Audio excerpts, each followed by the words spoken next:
Hello and welcome back to another episode of the LET Golf Podcast. I'm here with Nicola Kenton. This is George Cooper, and this week's guest. It's the week of Aramco Team Series London. So who better to have on the show than last year's winning captain? It's South Africa's Nicole Garcia. Nicole, how are you? Great, thanks, and you? We're pretty good. Yeah, we got a week off, so we're just enjoying it. Looks like you're already in the UK. It looks actually quite sunny. How is it there? It is actually, yeah, it is. I think the weather's predicted to be pretty good. So, practice is good today, and then hopefully a little bit of live golf on the weekend. So that'll be good. Nice. Is there anything in particular you're working on at the minute? Me on the range, yeah, I've got I've got a strange move with my hips that I actually only acquired after my hip surgery. So it's an odd move. My hips work the wrong way, so I'm really trying to force it the other way. Hold thumbs, I don't injure myself doing that. So so that's what I'm working on is just a specific hip movement. Okay, nice. And we're obviously 14 events into the 2023 season now. How would you sum it all up so far? Yeah, I think I've had a decent season. I think I've only missed one cut. I would have liked to have a couple more top 10 finishes, but I suppose you can't be picky.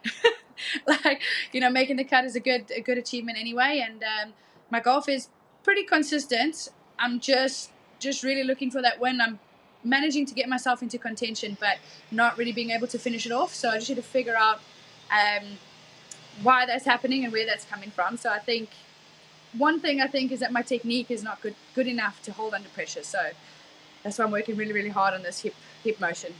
Yeah, absolutely. I know one of the highlights this year was obviously Singapore. You had a great week there. So just tell us about what's been your highlight so far this season. Yeah, I mean, obviously Singapore was great. I got to play with Danielle Kang and Pauline Russon, so it was a really great experience. And I mean, yeah, that I'm going to say this season that was definitely a highlight, just to be able to learn from those girls. And I think that helped me get myself into contention again after that. Um, and I actually went into that week thinking like, oh, I don't know if this golf course suits me. It had really, really tiny greens. You had to be really specific. It was long. Well, the long part I think would suit me. It's just coming into those greens with long irons is quite a difficult golf course. So I was really happy with the end results, being able to get into contention at that event. So sorry, Luton very Airport. heavy traffic, yeah, in Luton. So I was really, really pleased with that event, and I think that's the reason why I've been able to get myself more and more into contention in the last few weeks. Yeah. Yeah, definitely. I mean, it does seem like you're a player who is certainly knocking on the door for that victory. And obviously, we're coming off the back of last week, Finland, where a good friend of yours, Carmen Alonso, finally secured her maiden win. Just tell us about that moment. I know you greeted her on the final green with the water spray, but just her winning. How much does that actually give you confidence to know? Okay, I've been on tour a while now. I want to obviously get that win. I'm playing well. So just tell us firstly what it meant to see her win, and then what it does for your confidence moving forward. Yeah, I think she's given hope to all of us that have been out here for quite a few years and haven't managed to secure that win. So it was really nice to see. I actually played with her the first two rounds, and she just played unbelievable, solid golf. Her putting was insane, but I mean, she's also always been a really good ball striker. So um, it was really nice to see. I think I played my very first LET event with Carmen in Turkey. So um, yeah, I was actually talking to my caddy about some memories I had from that event, which coincidentally we were running down the last few holes because we were running out of light at that event as well. And I was telling my caddy that, I was like, I played in my first event, in Turkey with Carmen, and I actually had a double tap at that event. I chipped it out of the rough and it hit my club twice, and it was. I mean, now the rules have changed, but back then it was so unlucky. There's two shots, so we were going through some memories, and it was just nice to see her finally, accomplish that win after such hard work.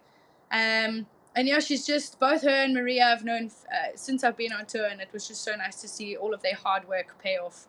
It was just an all-round happy event. I think everybody was so happy for her. Yeah, it was great. Really popular winner, for sure. And then final one from me before Nicola starts picking your brain about your golfing career and your golfing journey today. Obviously, it's the week of Aramco Team Series London. You're a two-time winner in the Team Series event. So just tell us, what is it about the event that you love so much? I think just the whole concept of a team event just really appeals to me. I think everybody that knows me, they know that I'm not shy. I don't shy away from a little chat. So I really like the whole concept of being in a team, being able to converse with your players in that type of environment instead of an individual environment. Get excited about somebody else making a putt. Really, not that you're not happy for the other players when you're playing individual, but it doesn't really cross your mind to worry about what they're doing. It's a very selfish game. So it's just so nice to be in a completely different environment, and I think that environment really suits me. And all of the girls are just so nice. So it doesn't matter who you get in your team, you're going to have a good week. And I think that environment is just really, really cool for me. And yeah, I mean, last year I got lucky and I had, some really good players and some really good amateurs in my team. And yeah, it was just a really, really good team effort. And the girls that I played with were on form. My amateurs were on form. Everything was just going for us. But I think also the golf course that we're playing next week, Centurion, that golf course also suits my game. I know I've had a couple of good finishes there too. So I'm looking forward to next week. I'm going to go watch the men play this weekend, and hopefully, hold thumbs, I can, or how you guys say, cross fingers, I don't know. Hold thumbs, I think, is a very South African thing. But hopefully I can, take away something from how the men play the course compared to how we play. So let's see. Absolutely. And as George said, we're going to delve back to the early days of golf. So I know you were kind of a later starter with golf. What age did you start and how did that come about? Yeah, so I started when I was 16. I played squash. That was my sport. I was going for my South African colours, and I was playing tournaments every weekend. And my squash club was on a golf course, which is now called the Lake Club Benoni. It used to be called Benoni Lake, and I think at that stage, obviously, in South Africa, you don't get your driver's license until you're 18. So my mum was taking me back and forward to the squash club every day, and she decided she was going to do something while she was waiting. So she went for a lesson with a young girl there at the club, and she dragged me with her at a later stage, and I absolutely hated it. I hated it. I was like, this is rubbish. I don't like the sport at all. I don't see the point. And we had squash club, and then a bowling green, and then the driving range at the bottom. So I left the golf lesson. I left my mum to it, and I went to go play bowls. I was like, I'm not going to do this. My squash lesson was over. I didn't like the golf lesson, and I went to go play bowls. But yeah, I don't know what happened. I don't know if my mom had already prepaid for the lessons or how I ended up going back for another lesson, but I did, and I don't know. I must have hit one out of the sweet spot and thought, well, okay, actually this is quite good, and yeah, and then that's how I started. It was almost by default. My mom dragging me down there. And in terms of your squash, when did you start playing that? Because obviously it's a very hand-eye coordination sport in a very enclosed environment. It's quite technical and fast and quick. Yeah, I mean, I must have been. I actually don't have no clue. I have no clue at what age I started at, but I mean, it must have been. I don't know, maybe 10, 11. I think. I can't remember at all when I started it, but yeah, I got up to quite a good competitive level. My sister played as well, and yeah, I absolutely love squash. I know it's not a common sport everywhere. I just haven't played it for quite a few years because unfortunately the squash hand action and the golf hand action are not, they're completely opposite. Where tennis and golf are almost identical in the muscles and the movement that you use. So a lot of tennis players are really good at golf. And for the first couple of years, I tried to do both. I tried to play golf and play squash, but my squash coach would moan that I was doing the wrong wrist action, and then I would go to golf, and my golf coach would moan that I was flicking the wrist too much. So I had to give up one, and I thought, for the longevity of it, I could play golf until I'm, hopefully in ripe old age. So where squash is very limited, a lot of injuries and that kind of thing, and that's kind of why I went with the golf. And in terms of those early memories of golf, once you started to like it, once you got over the initial start, what was it about golf that you did like? Well, 100% the fact that there were no other girls playing, and I just wanted to beat the boys. So that was my, I think that was my initial motivation to keep playing. So, and I think that actually might help, or might have helped in the long run with my speed through the ball, because I'm not the tallest person, but I can, I can generate quite a bit of speed, which obviously helps, especially in women's golf. I mean, men's golf, they hit so far anyway, but if you can gain, just a few yards in the women's golf, it really does help. And I think the fact that I was just trying to beat the boys when I started, and I was just trying to hit it as hard as I could, I think that helped me in the long run. And how was the golf scene, as you said? So you were playing with boys the whole time. When was the first time you did a competition, for example? So I actually did a competition quite soon after. I must have been maybe 17 or 18, but I don't think I broke 100 until I was maybe that age. So I played, I actually played my very first amateur tournament I played was Ashley Buhai's very last one as an amateur. And we're not that far. I think we're only a year apart or 2 years apart. So she was already turning pro at 18, and I was hacking around in the bush. I think I shot 99. I still remember I didn't quite understand golf at all. I hit it in the bush. It was at a golf club called George Country Club in George on the coast. And I hit a ball into the bush, but I was so new to it that I didn't really understand lofts and how the club works and that kind of thing. And I was trying to hit the ball out of bush that was maybe like waist high with a 4-iron.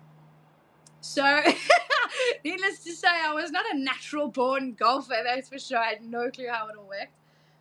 So yeah, that was probably my first real tournament. My very first, I think I came last, and Ashley's very last, and she won. So, very different worlds for us.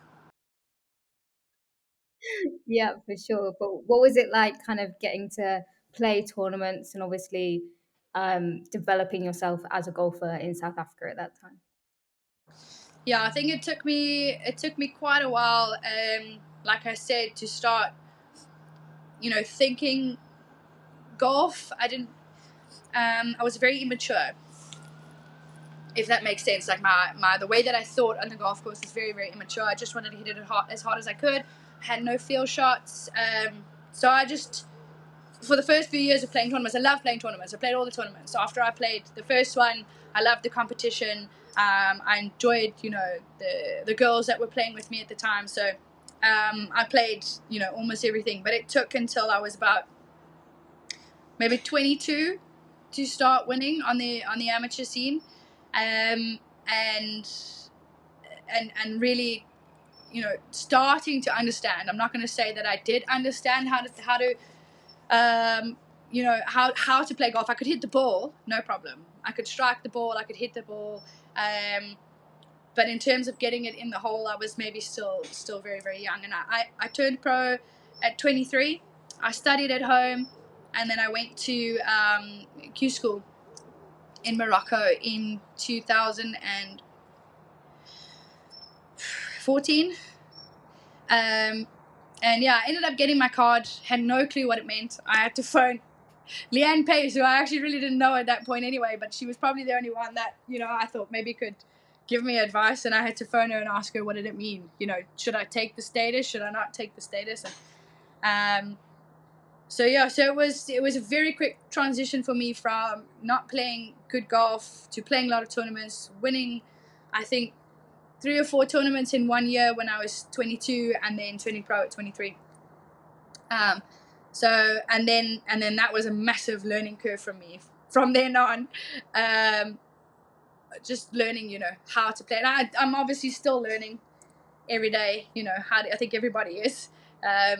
But I'd say it's taken me a good 8-9 years to really be comfortable with my game, and I think understand, how to get the ball in the hole. If that makes sense. For sure. And so when you were kind of in those early days of golf, did you have anyone that you were looking up to? Did you watch golf on TV or like see anyone around? No, so unfortunately, back then the only girls I really knew about were Ashley, and that was because I had seen her at that event and people spoke about her. Leanne, who at that point I think had just won a whole bunch of events, but I never met her. I mean, it was a whole different world away. And then obviously Stacey, she was on tour already. So those were the only girls I had really heard about. We didn't get women's golf. It's taken a good 10, 15 years after I'd started golf for us to even see a little bit of women's golf on TV in South Africa. So it's a lot better now. We get the LPGA on a weekly basis. We get the LET, and obviously social media has just exploded with women's golf. So now at home, the girls know who the players are. I didn't even know who number one in the world was. I think when I turned pro, no clue. I had no clue who these girls were, and I think possibly that's possibly why it took me so long to understand golf, is because I never saw it. And it's different watching men's golf compared to women's golf, because we physically cannot do what they do. So you kind of had to just learn on your own and figure it out. Yeah. And you mentioned there obviously Leanne Pace and Ash Buhai. And it always strikes me that the South African community is a very tight-knit one within golf. Have they ever given you any advice that stuck with you, or how influential were they in the early years? Yeah, 100%. I mean, I think I was actually talking about it last night.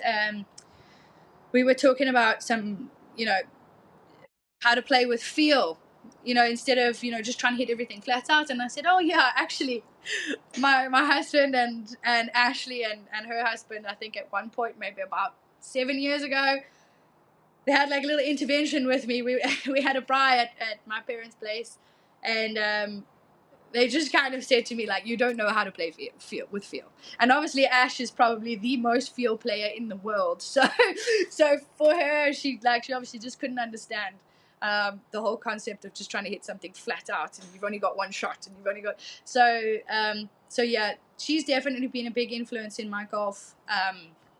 Growing up, we went to the same, well, not growing up, but in late in my pro career, and we went to the same coach for a very, very, very long time. Yeah, it's just really nice to see her style of golf. I mean, her style of golf, my style of golf, and Leanne's style of golf. If you look at all the South Africans, we're all a little bit different, so it's really good. Leanne's also, giving me some advice, especially with the putting. I think the best piece of advice she gave me was, if you're going to 3-putt, do it from 6 feet past the hole, not 6 feet short of the hole. Sorry, it's a bit of air traffic. Everyone's flying in for the Aramco event, you see. Wow. I think the wings changed in because there was not one airplane before I came online. But anyway, so yeah, her best advice to me was, if you're going to 3-putt from 6 foot past the hole, not 6 foot short of the hole, because my tendency is to leave it short.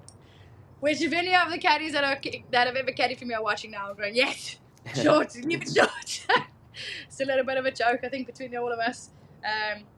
So yeah, they have really helped my career along the way. Yeah, nice. And then tell us about watching Ash win at the AIG last year. I mean, what was that like for you? Yeah, that was incredible. I was actually traveling at the time, and I was trying to refresh the website constantly, and I just got to the room. I think we flew to Ireland, and I just got to the room and turned on the TV, and I saw her winning putt, and it was it was a little bit surreal. Had a few tears for her, and sent her a few messages straight away. So it was really, really good. And then to see her back it up with the next few wins, I think within maybe 6 months, a year, was really great. So I think she's given a lot of hope and a lot of inspiration to a lot of young girls at home. Not only the young girls, but us as well. So and she's an unbelievable girl, like really, really nice. Just all round great person, and it probably couldn't have happened to a better person, but it's unbelievable that it's a South African, because I don't think we've had a South African win a major since Sally Little, so it's been unbelievable. Yeah, definitely. She's flying. I mean, she could still keep on winning them, the way she's playing. So holding thumbs this week at the US Open. She hits it dead straight, so it should suit her. Yeah, definitely. Holding Yeah. thumbs, I like that one. I'd never heard that. It's a South African Yeah, thing, I right? didn't realize it was a South African thing, Just cross fingers, actually, but until holding thumbs is recently. good. Yeah. Yeah, my caddy's from Scotland, and I said something, and I said, "Oh, hold thumbs," and he was like, "Well, what are you talking about?" And I was like, "Oh, hold thumbs, like, it's just hope, good luck, like whatever." And he was like, "No, that's not a thing," and I'm like, "It is a thing, I promise you." And if you Google it, it actually says at the top a South African term, and I was like, "Ah." Okay. I remember that one. And sticking on the South African theme then, because I'm just curious to know, out of all of you guys, who does cook the best braai? Out of the girls. Yeah, the South African players. I mean, normally we'd probably get a South African caddy to do it, like the guys, because it's like traditionally the guys will fry the meat. Um, I don't know. We're probably all pretty much on par. I Okay. think. Yeah, yeah. I I know. mean, I'm a very good breakfast person, so I don't normally cook the meat, but although surprisingly, Nicole Brock-Evstrop did one for us in. It's not South African, it's Danish, and she actually cooked our meat in Sweden a few weeks ago, and that was pretty good. So I'll give her some points for Was that. it? Very impressive. Nice. I know Cass claims to make a really good Oh, one. actually, you know what?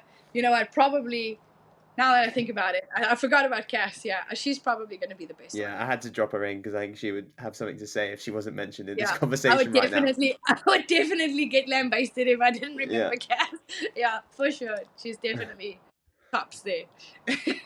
Good stuff. And then moving on, then you did touch on it earlier, but obviously you went to university and you studied sports science, I believe, before you obviously then decided, okay, I'm going to go to Q school. Just talk to us about that whole decision making process. Really, first going to university and then saying, actually, you know what, I'm going to give this pro golf, a go. Yeah, so I wasn't good enough at that stage when I left school. I mean, I finished school in 2008, so I would have just turned 18 in December, and I'd only just started playing. I was no good. Like, I was never going to get a scholarship to play overseas, and so that wasn't really in my mind. I didn't really expect to get a scholarship playing golf. I was rubbish, and so my goal was to go study, and I'd always wanted to study animation. But in South Africa, at that point, there weren't a lot of options to do that, and so I took a little bit of time off and I played a little bit of golf, and then I thought, okay, well, let me see what I can do that I can study that will help with the golf, whether I work in the golfing field later. So actually, turning pro was not. It was there, but it wasn't really like a realistic goal at that point. So so I studied at the University of Pretoria. Did my 3 years. I did my PGA at the same time, and and then when I started winning events when I was 22, and I actually just entered Q school thinking, okay, well, let me see how far behind I am. Like, let me see if it is an achievable goal, or let me go there and have it. Because at that point, like I said, it's not like we saw women's golf on TV, or I didn't really have a lot of overseas experience. So I entered Q school and I went under the impression that I was just going to go learn something and see what I'd have to bring back from it, and if turning pro would be an option in the future. And I ended up getting a card. So it was very unexpected, maybe because it was so unexpected, and that's how it happened. But yeah, so it was a very odd transition from squash into golf, into competitive golf, into professional golf. It was, yeah, maybe it's just kind of followed my personality, maybe like a very, let's just easy come, easy go, whatever happens kind of thing. Maybe that's why it happened that way. So yeah, it was never a set thing in my mind, like I'm gonna go to Q school, I'm gonna turn pro, and it wasn't like that. It was just happened. Happened, and now I'm still here. As always. And then when you kind of got to the LET after having that phone call with Leanne telling you exactly what was going on, what was that like in your first year? Terrifying. I had no clue what I was doing. I didn't know how to play off of the different grasses on tour. The golf courses were completely different. They were longer. It's like going to a new school. You don't know anybody there. So it was good that I met Stacey in my first couple of years, and she kind of befriended me and tagged me along. And so I lost my card. I don't think I made one cut. I think at that stage I didn't get into a lot of events anyway. So maybe out of 11 events, maybe 9 of them I missed the cut by one shot. So it wasn't a great year, and mentally it was eye opening.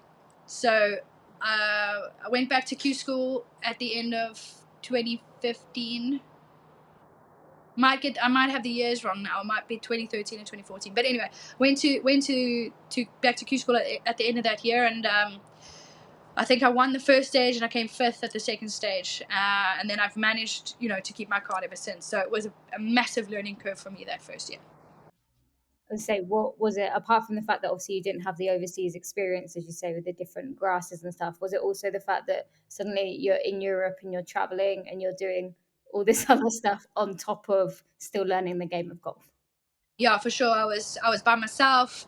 I had never traveled to that extent. If I did travel, it was with my parents when we were younger. So the whole booking flights, hotels, where to stay, cars, very, very overwhelming. And if you don't know which companies to use, who to go to, I probably wasted a lot of money, and learned the hard way of how not to do things, which was also very scary, because in my first year and my second year, all of a sudden I had to pay for myself. My parents obviously helped me get to that point, but there was a point where they were like, okay, look, we can't help you anymore, you need to do this on your own.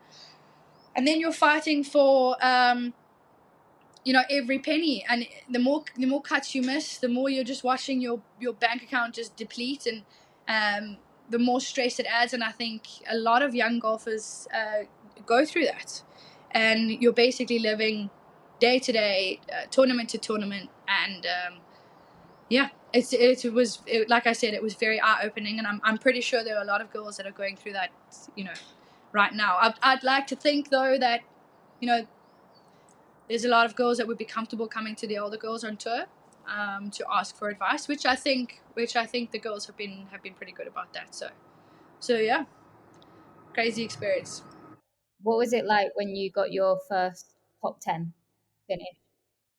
Yeah, I actually came second in Morocco in my second year on tour, and I think that was my first event back out after Q school. So that, I think, gave me a lot of confidence going forward. I had a couple of years where I struggled. I didn't finish too great on the order of merit, but that happens to everybody. But I think that initial, second place really gave me that, like, you know what, okay, I can actually do this. I can make this a living, and I belong out here. So yeah, it was quite nice, to win the first stage, do really well at the second stage, shoot some low scores, and then come out and be in contention in your very first event after a full year of missing every single cut. I think was probably the little boost I needed to stay out here on tour. Yeah, for sure. And then fast forward a little bit, you've already mentioned it, but you did have surgery and had the whole season off in 2019.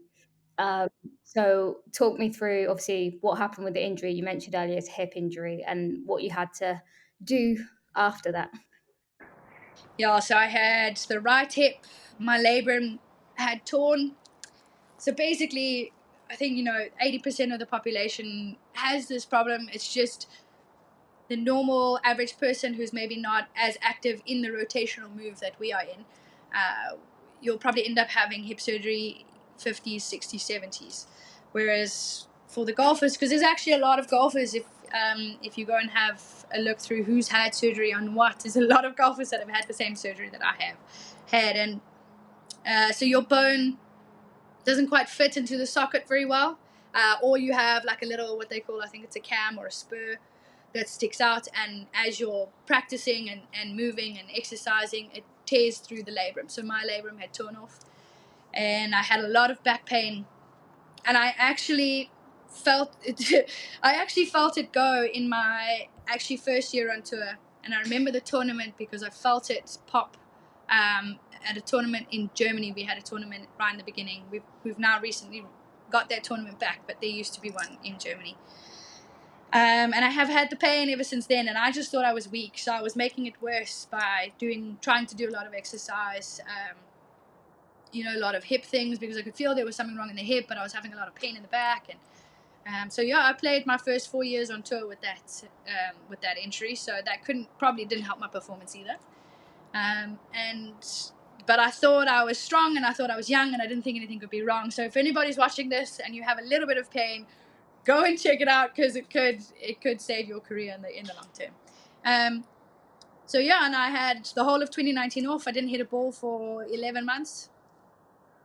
Tried to come back in the beginning of 2020, and COVID for me was actually a saving grace in the end, because I was not ready to come back. My injury was not 100%, and it gave me another full year to recover. And I think that's what saved my career, is having the 2 seasons off instead of the 1.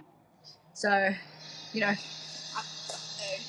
for me, it was a good thing. COVID. Well, the break was a good thing. COVID was not a good thing, obviously. But it did save. I think it did save my career, being forced to recover. I was going to say, you were able to use the time that you suddenly had, whereas other people, it was opposite, where they wanted to play, whereas you was like, I don't want to play yet. I need this time. So what kind of rehabbing and recovery did you do during that process to like slowly get back on the golf course and start being able to hit balls again?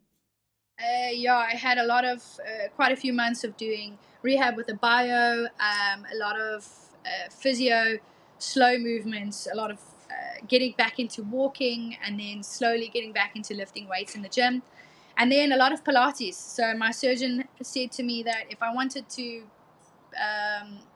keep playing golf and not have back surgery in the future, I needed to do Pilates. So Pilates has really saved me. I do that at least once or twice a week with a trainer.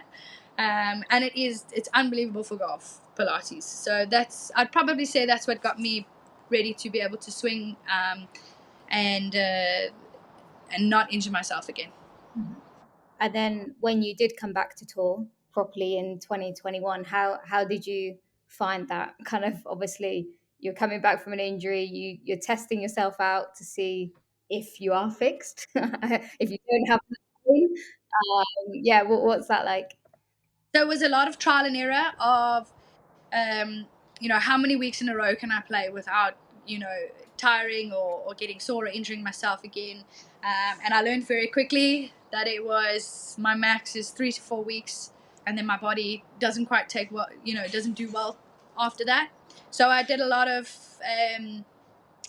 physio with Philippa on tour, just to try to keep my body in good condition, and I just took it slowly. So yeah, like I said, a lot of trial and error to see what works, what doesn't work, and I just had to relearn how to keep my body going for the whole year. But then also since then, you've been having more top tens than you've ever had. You've been, getting better and better and better. How has that been, and how have you seen your golf develop since you've come back from the injury? I think the consistency is what I've seen the biggest difference in. And I'm not going to say that I have been injury free. I have had injuries, but in other places, and I've had to learn along the way. But yeah, definitely the consistency, and just the freedom of being able to use, the lower half of my body throughout the whole event without having to, limp down the fairways. So that's just the biggest difference to me, is just being able to use my body to its full potential for a much longer period. So for the full 4 days or the full 3 days of playing, I feel pretty strong. Not every week. Some weeks I still have problems. I still have a tight hip or sore back, but at least I know now how to manage it. So yeah. So you managed it. Obviously, seeing you on tour, have physio and stuff, you've managed it a couple of times this year where there's been instances where you've been struggling, but you've made it through. You've made the cut, and you've gone through to the weekend despite having trouble. Yeah, definitely. I think, yeah. I wish I could say that it's, after the surgery I've been 100%, but there's been other things, and yeah, I've just, like you said, I've just managed to push through and get the job done. Yeah. Right, let's go back to then the Aramco Team Series, Nicole, because that's obviously what we're here for this week in London at Centurion. And we had Cass Alexander on the podcast, who seems to thrive, I think, in the Aramco Team Series events. And I'd say you're a player who thrives in it as well. Obviously, you've had 2 victories in the team event. Let's go back to London first, 2022. I know you touched on it before. Great team spirit, pretty dramatic win in the end in the playoffs. So just talk us through that week and your emotions that week. Yeah, I was really happy with the team. The girls just got along so well. It was Kelly Whaley and Madeline. So, and then obviously we had Mia, which was a really nice 4th edition. Great golfer. She helped us so much during that week, and I think just the vibe, having the 4 girls together, and really getting along. A lot of laughs, cheering each other on. So it was just a really nice overall week where we just had a lot of fun on the golf course. We had some good caddies with us, so we were all having a laugh. And I think that's so important for the amateurs as well, to give them a really good experience for the week, because a lot of the amateurs, some of them spend a lot of money to be there, or they've won the opportunity to be there, and you really want them to have a good time. At the end of the day, the Aramco Team Series is about the teams, but it's also about including the amateur in professional golf, and it's a really, really great concept. And I'm really glad that Mia actually made the putt on the last hole to get us into the playoff. So I think it was a really good experience for her, and I'm hoping that she'll keep that with her for a very long time. And yeah, I was just really, really proud to be part of that team, and had a really good pick, Kelly Whaley. She's a great golfer. I think she's back this week, coming, so it's going to be nice to see her. And Madeline's a really strong player. So yeah, the girls, I think they've all been in a couple teams, including Cass. Actually, she was in my team for my 2nd win. I think she's had 3 wins. Madeline's also been up in the team. So I think if you can get a team where all the girls thrive with the team environment, then you're going to do well. Yeah, definitely. We've got to go on that then. We spoke to Cass about you picking her in the playoff in Jeddah. I want to hear your side of the story then. Why did you go with Cass, and talk us through the decision making process? So Cass hits it a very long way. So if you haven't seen that hole, there's a massive bank on the right, water on the left, and I know I played well individually that week, but I played well with a little bit of like a low hook off the tee box. So it wasn't a great hole for me to play. And even though, so I just come off my last round, I made eagle. Sorry. But the chances of that happening again, especially with the low hook off the tee box, was not very good. And I mean, Cass, she doesn't have to try hit it hard to get it over that bank on the right. And then it's like a little flick 7-9. It was a no-brainer for her to take. She can miss it outright. She's got so much space. Where if I had to take her on that shot, I'm going to have to try hit the best drive of my life down the right, or try thread it, between the bunker and the rough on the left, and then I'm going to have a hybrid in, or a 5-iron in. So it was just a no-brainer. It was a great setup for her. The hole suited her, and she's got a lot of confidence. So she had it. If I picked her, I knew she would go for it and give it her all. Yeah. But in London, it was obviously a different story. You went with yourself and beat Ursula. So just tell us about that hole. Yeah, so that hole, again, off the tee box side, hit it left. There's a little bunker in the middle of that hole, and if you're in there, and unfortunately Ursula went into that bunker, and it's a really difficult bunker to get out of and then still make it to the green. So I think, if I remember, she teed off first, and I had a feeling it went into that bunker, and I just knew if I just missed the bunker, it doesn't matter on which side, we should be fine. So it was an unfortunate one for Ursula, because it kind of, as soon as it went in that bunker, my team kind of knew that all I needed was the 5 to win. But yeah, I suppose, that's the nature of golf. But I was quite nervous because Ursula is a really strong, consistent player. So if she missed that bunker, it was going to be a lot harder playoff. But yeah, like I said, it's sometimes you just need a little bit of luck in golf, and sometimes you just don't get that luck. So luck went our way that day. Yeah, and then you pulled out the iconic celebration, Nicole. On the, Yeah. that's become. I don't know how many times we've now used that. Looking back, but Yeah. that was great. Yeah, I don't know why. I actually turned around to look, because obviously you want to say thank you to your player first. So I turned around to look for my team, and then I was going to turn around and say thank you to Ursula, but she had already gone back to her team. So then I was like, okay, well, now I'm going to start celebrating. So I did. And you went for yeah, it. a little dance is probably my way of celebrating. So, yeah, and that's kind of stuck with me since then. It gets replayed often. It does, yeah. I'm sure we'll be using it this week with us returning to Centurion once again. But yeah, just looking ahead to this week again. I know you touched on it earlier on the episode, but how are you feeling going into this week? How excited are you to be teeing up Centurion again? The team aspect, just everything around the week, really. How are you feeling? In terms of golf, I'm feeling quite confident. I'm starting to play a lot better. Starting to get that move. I worked a little bit with my coach, Grant Fienstra, a couple weeks ago, just before Finland, and it's really made a difference. So, looking forward to this week. If I can hit it like I did in the last round in Finland, then I think it'll be a good week.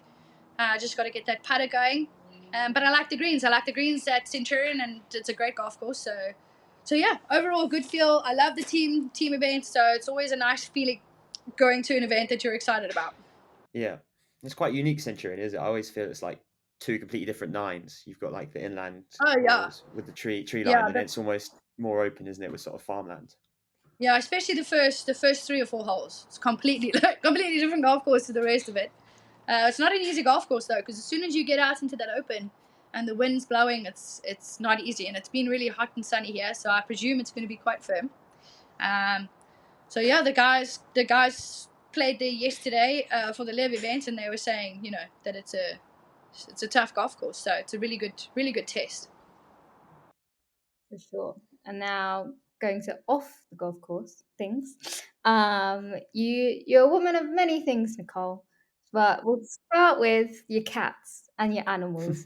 Your love, your love of your pets. Talk us, talk us Everybody that spends through. everyone that spends time with me, as soon as you said that, I've gone, oh, don't get her started on the cats. Oh yeah. Yeah, I love my cat. I've got one cat at the moment, but my mom's got a few that I adore, and she's got 2 dogs, and we only live 500 meters from each other. So I visit all the animals daily. But yeah, I've got one cat that I say he just moved in. My husband says I stole him, but I didn't physically steal the cat. Like I didn't. He just moved in, and yeah, I never gave him back. So he was legally given to me. Don't let people think that I've stolen animals before, but yeah, he was legally given to me. He just decided, I don't know, that he that our house was where he wanted to stay, and I was obviously home at that point 24/7 because of the injury, and this cat just decided he loved me, and he didn't want to go back. So yeah, so now I've got this cat, and he has a full-time babysitter when we're away.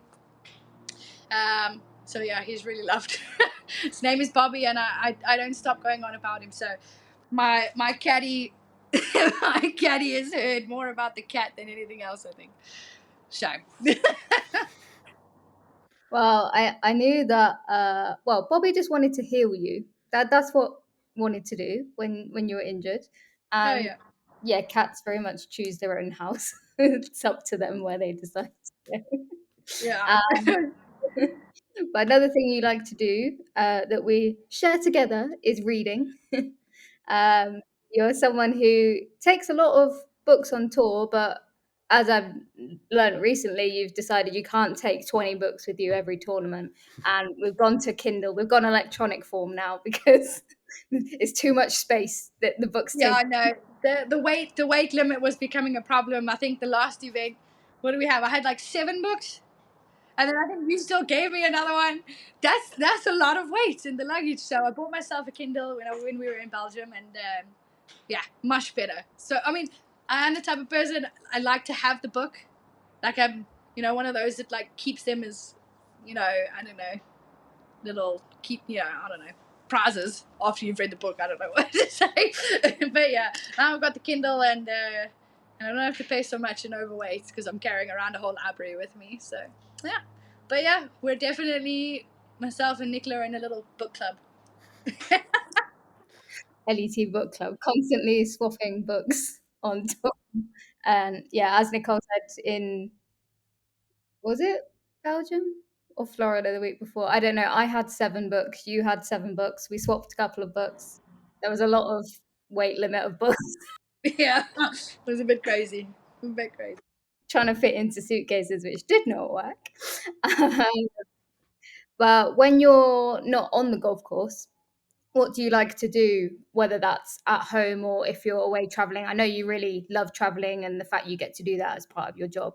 But what are some of your favorite things that you do when you're not on the golf course? I think the first thing that I do is go see my friends. So obviously we're away for so long on tour, and yeah, it's really difficult to keep relationships, going. So the first thing I do is I try and see my friends, spend a little bit of time with my family. I used to do a little bit of woodworking, but now that I'm playing golf, it's just too difficult, too many injuries. So yeah, there's not too much time in between events to really get into something else. So it's spending time, I think, with friends and family is number one. And how important is it that you have the Sunshine Ladies Tour and the fact that the LET obviously goes to South Africa, which means that you're able to invite players on tour to your home like you did last year, and they stay with your mom, and you're able to allow them to embrace your culture whilst at home? Yeah, that's been really good. It's going to be the Sunshine Ladies Tour's 11th season next year. And that's been a really good boost for South African golf. And you're starting to see a lot of the young girls come through, which I think we had a little bit of a gap in talent coming through because there was not a lot of opportunity in South Africa in terms of professional golf. So it's really nice. We have another series called the Standard Bank Series that's going on at the moment. So a lot of good things happening in South Africa.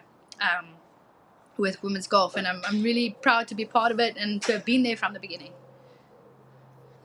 And then I know you've told this story before on our social channels, but one of your iconic looks on the golf course is the hat that you are wearing. And just talk us through the story of why you decided to start wearing a hat, because it is very important.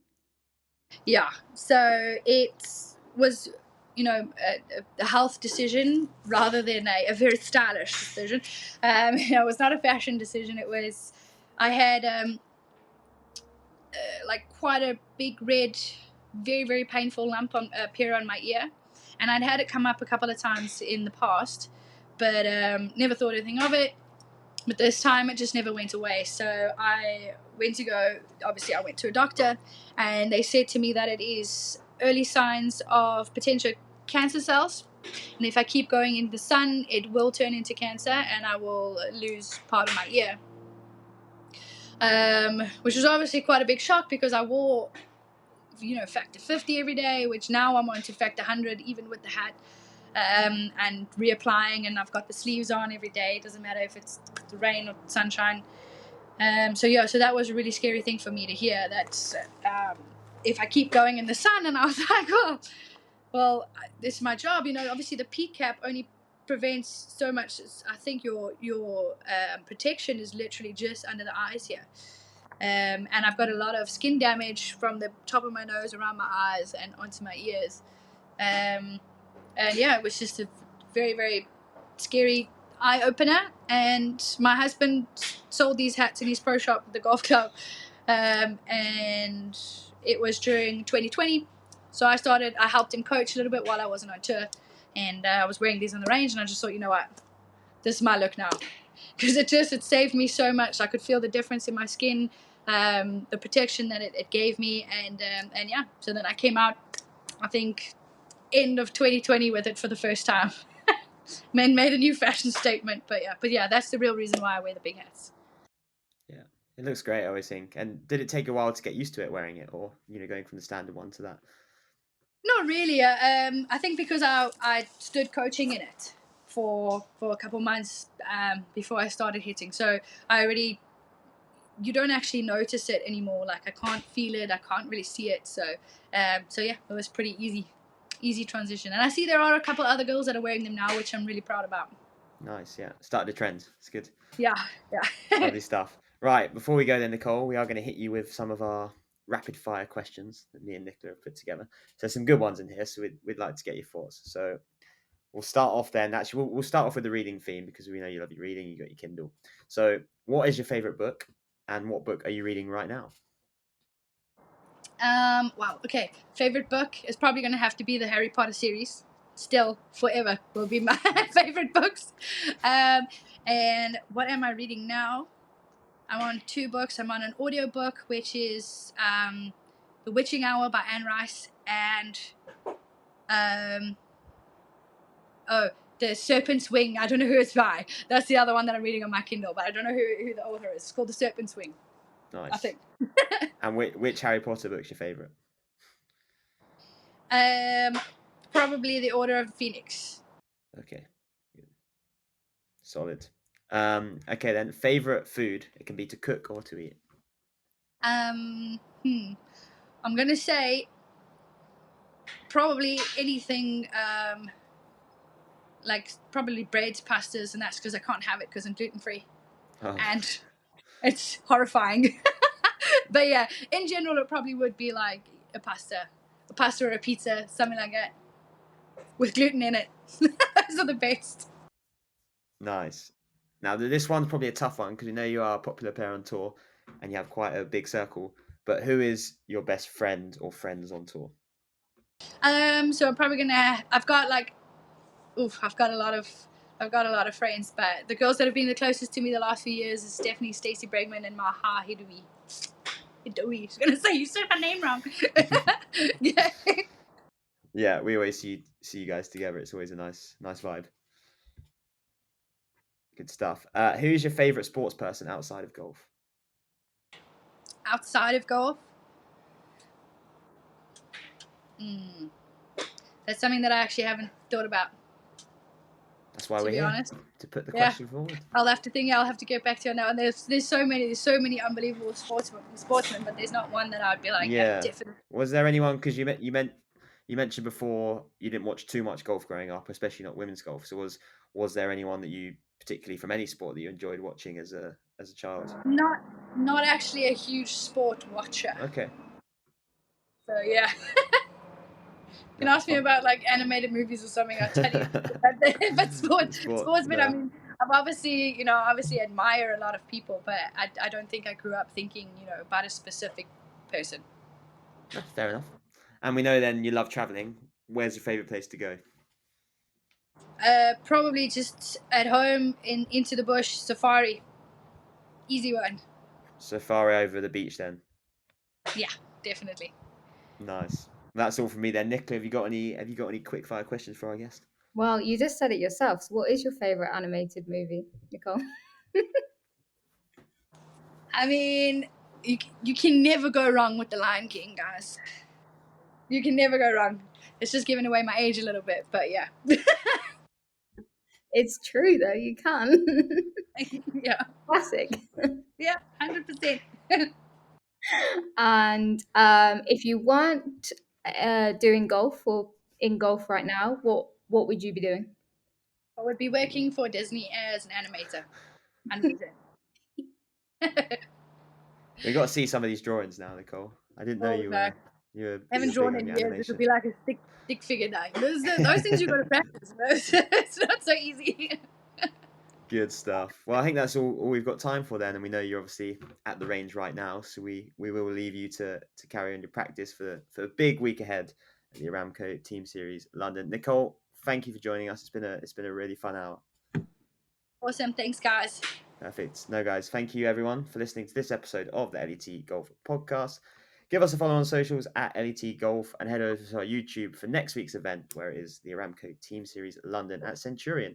Best of luck, Nicole, and we'll see you next week, guys. Thank you.